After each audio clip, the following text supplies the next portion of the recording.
Hello, and welcome to the hip new music education game show, On Ed. This is the game show where we test our musical knowledge, and that's why it's called On Ed, is because we're on our education. Interesting. Yeah. Hi, I'm Caden. I'm a contestant. I'm Hannah, but I have a question. Yeah, what's first. Doesn't that say 1D? Like 1D, Why is there one like direction? a little dash? Yeah, there's a hyphen there. Oh, that's a coincidence. Don't consume yourself with that. So, Caden, because you're not sassing off, how about you choose the first category? I guess I'll take E for 100. E for 100. Technology.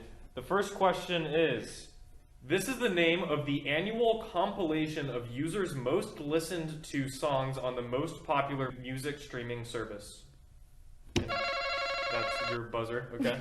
Yeah, so hit the table for your buzzer.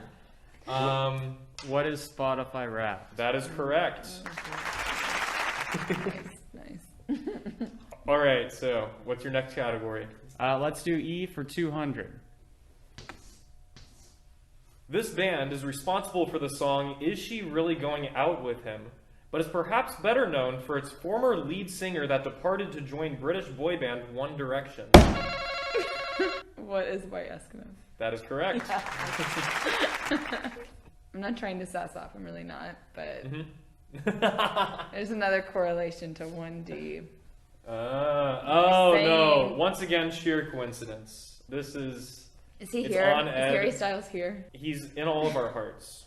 It's in my heart.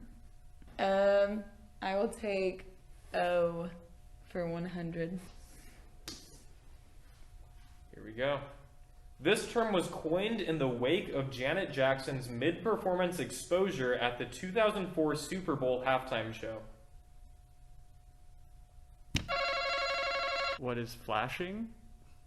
Wrong. Hannah, do you have a guess or no? Opt out. Okay, the answer is, what is a wardrobe malfunction? Oh, Yes. that's a term that Yeah. had to be Yeah. coined? We were all... I was 4, so... I was 1. Yeah. Yeah, Caden I would have one. been 4, I So, think. Okay. I'll take N for 200. this book is tattooed on Harry Styles' left forearm.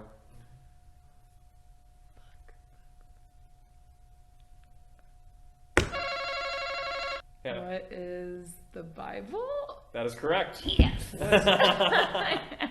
It's a cool book. You Okay. should check it out if you haven't I seen feel it. like you're messing with me. Is he not here? This is like the third question about him. No, I don't know. It's just a coincidence. You know, it's musical trivia.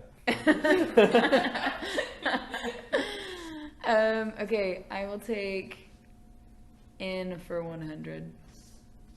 This famous wizard shares a first name with musical legend Harry Styles. Who is Harry Potter? That is correct. Hey, why does Harry Styles keep coming up? Once again, sheer coincidence. This is musical trivia. He happens to be a musician. I think this And is Yeah, that's but the like connection. 50% of the questions have been about Harry Styles. Well, no, it's music. It's general music trivia. it's not general. This was musically related because Harry Styles is a musician. Okay. Interesting. Yeah. Can I have D for 300? You may. Jared Leto is the front man for this band. Oh, I should. I forgot he had a band.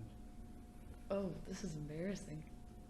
I feel like I should know this. It's not 5 Seconds of Summer Instead, it's 3 Seconds of Autumn. false. And you didn't buzz in, so luckily that didn't count against you. Boo! It is What is 30 Seconds to Mars? Oh. Oh, really? Yeah. Interesting. Huh. I didn't know Yeah. that I one. didn't know that. Yeah, Jared Leto's the guy. So okay, so No. Caden, it's still on you. D for 400. Harry Styles' ex-girlfriend, Taylor Swift, named an album after this year on which she was born. 1989. That is correct. Once again, see, that was about Taylor Swift, That- who yeah, that was happens more to about be Taylor Harry Swift. Styles' Okay. ex-girlfriend. Yeah. See, so Okay. it's not all Harry Styles. I guess Got it it. is kind of a coincidence. Yeah. I'll take N for 300. Drake was forced to admit his fatherhood on his album Scorpion after a diss track released by this American rapper alleged that Drake had a child.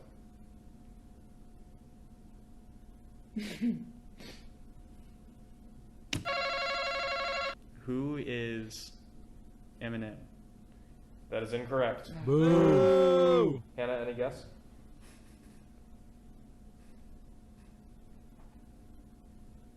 I really don't know. Who is Pusha T? Forgot he existed. Yes. Yeah, me too. Yeah. Okay. I'll take E for 300. This is our daily double. Oh! So, Hannah, you currently have 800 points. 800 points. So, how much would you like to wager? You Oh got gosh. Yeah. I'll do 400. 400. Okay. The question is, although performed by Miley Cyrus, this patriotic summer favorite was originally written by British singer Jessie J. What is Party in the USA? That is correct. Yes. That was not Harry Styles. I think that was my first non-Harry Styles one. So, as a score update, Hannah has 1200 and 0. Caden has 0? That can't be correct. What?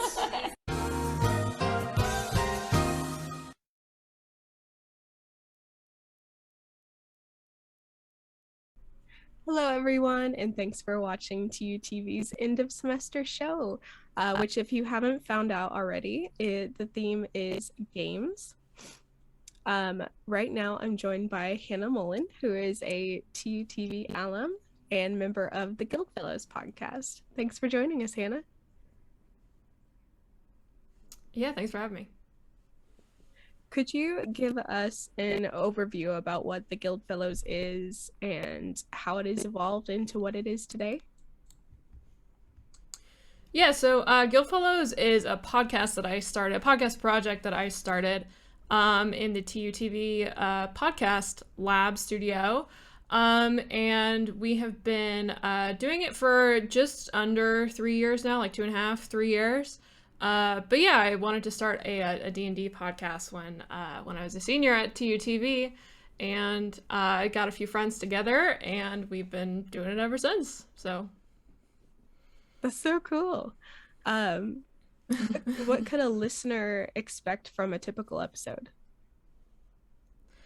So we're currently on our 3rd season of Guildfellows, and it has definitely like evolved over time. So if you start at the very beginning, it's going to be definitely different. Like the first episode of season 1, it's going to be a lot different than if you start at like the first episode of season 3, which we released a few weeks ago.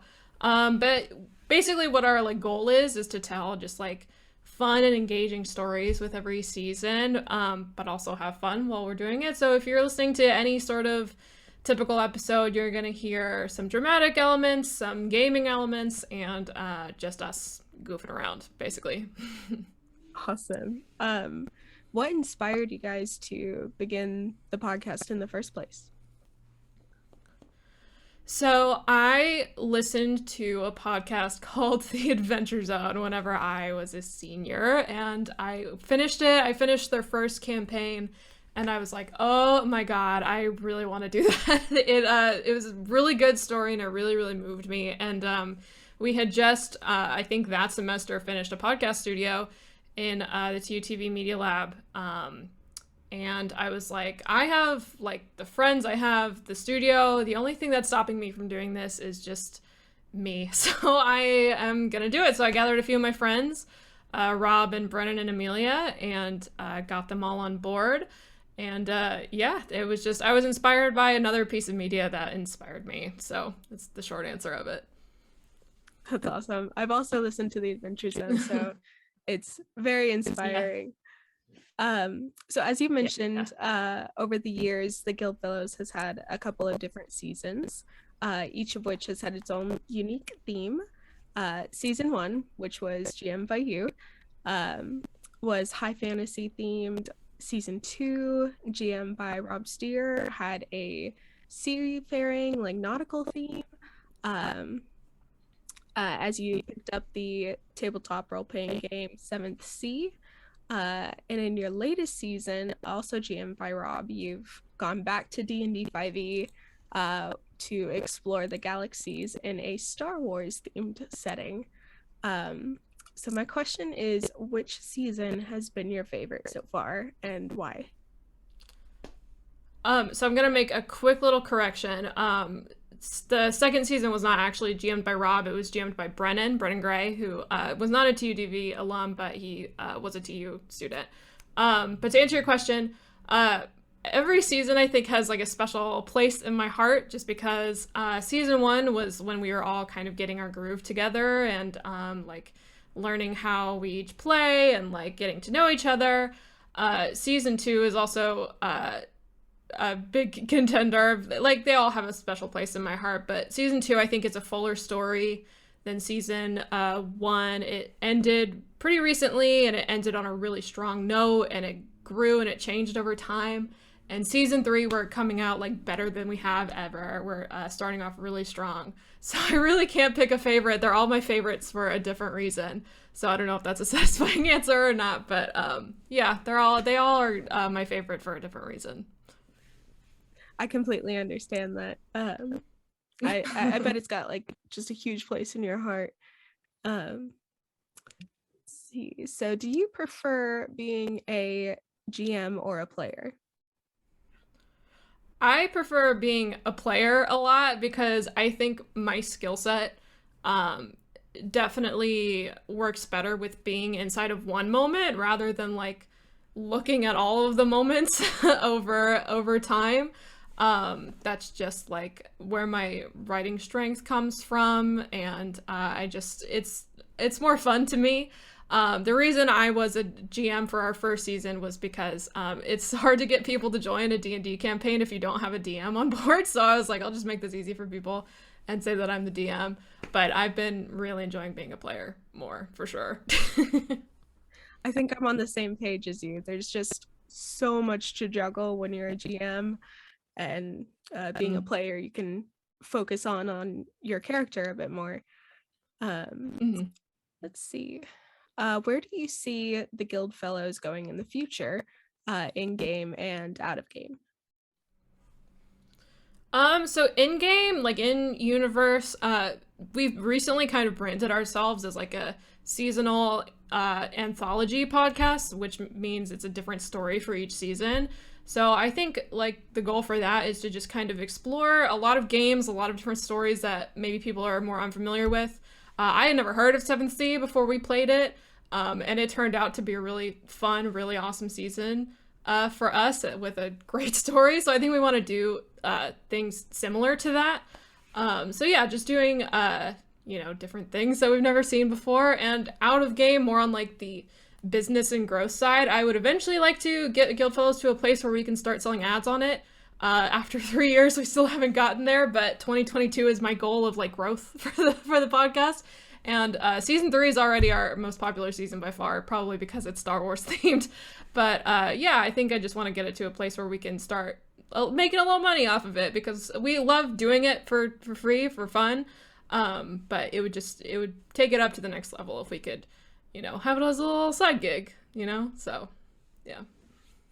Yeah, that would be awesome. I'm so excited for you guys. So finally, where can people listen to the Guild Fellows and stay updated with all the amazing things that you guys are doing?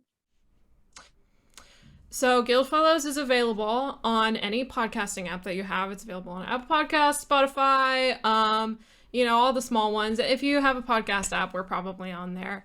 We're not on YouTube or anything yet, but maybe that's something we'll do in the future.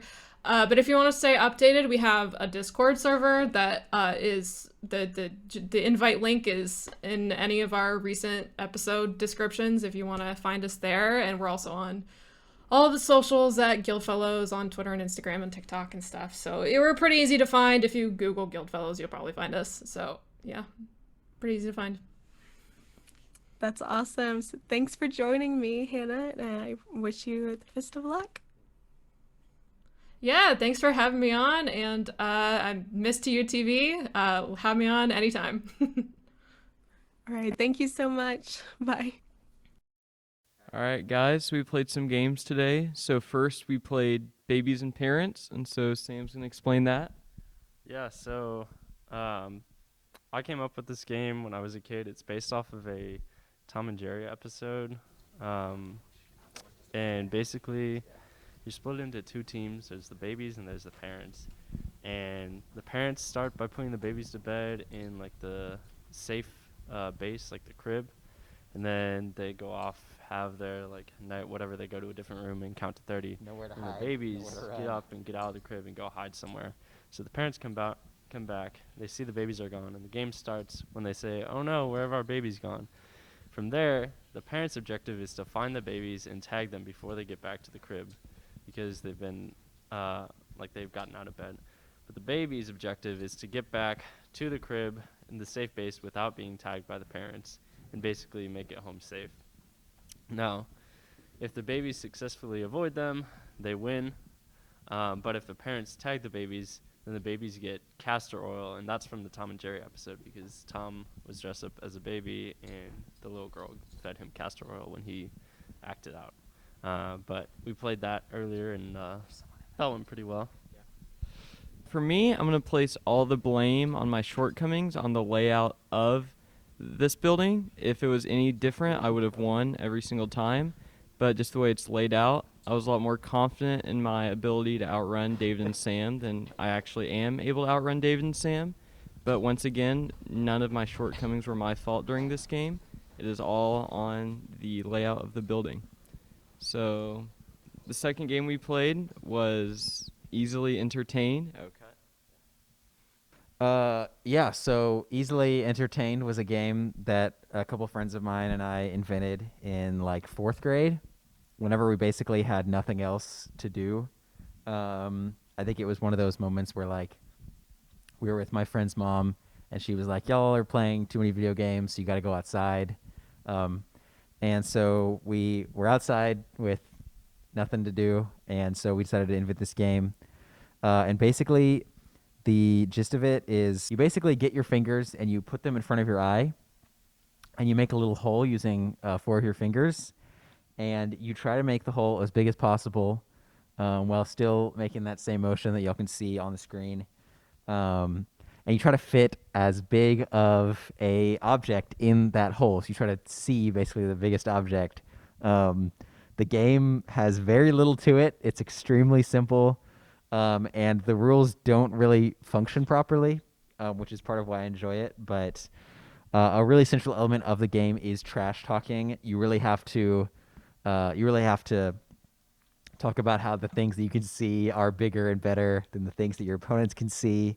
It's a great game. It's top tier. I'd love to see it. I'd love to see, a competitive scene develop one day. On an international scale. I envision this sport being as big as basketball or football. Really, probably soccer is the target. Overtake it as the world's most popular sport. Yeah, and so yeah, that's Easily Entertained. And then now we can have y'all talk about your experience of playing it for the first time. Yeah, so I think we put in a good performance today. It was a lot of effort, a lot of hard work. I think our boys really went out there and played well. Ultimately, yeah, I could fit a lot of really big things into a really small window, and I think I just really shined out there. I think I just poured a lot of my heart and a lot of grit into the game. Yeah, I look forward to carrying a lot of the momentum into intramural easily entertained season. Personally, I think I did the best. I think Ethan was straight capping at some points because I said I saw a Coke can, and he said he saw the same Coke can, but in reality, there was no Coke can. There was absolutely no Coke can.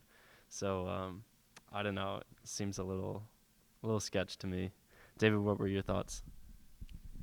I thought that it was a pretty enjoyable game for having nothing else to do. It was pretty fun. I was able to fit the whole LPC into my hands, so that was a lot of fun. I do think that Sam was cheating in the game, though, because he did have 4 eyes while doing it. I took my glasses off for that part. I don't know. I saw them on while you were using it, so I don't know how that's going to fare for him as he enters the intramural season of easily entertained, but I guess we'll get back to you and you can see for yourself.